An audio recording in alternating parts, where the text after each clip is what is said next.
Debit card use is on the rise as consumers avoid using their credit cards. The reasons vary, from attempting to prevent accruing more debt to dissatisfaction with increased fees.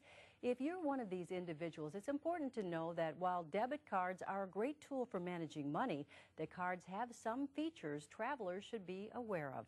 Today I have Bruce Thompson of National Bank of Commerce with me to tell us what to be aware of.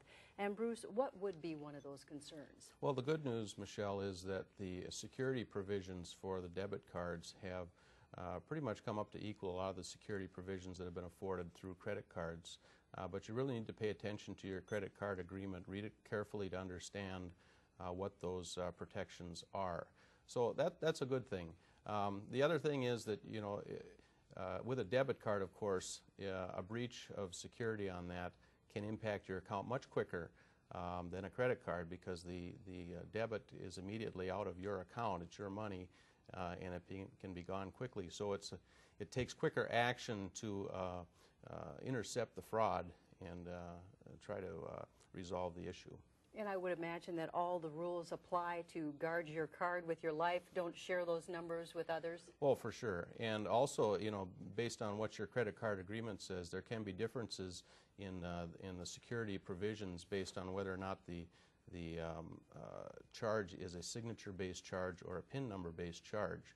So there's some subtle differences to what your protections are as a consumer, depending on what type of charge it is through the debit card. Certainly. Let's talk about if someone does get our PIN number, can we change that by contacting the bank? No, you really need to close the card out immediately, and they'll issue a new card, and then you'll establish a new PIN number.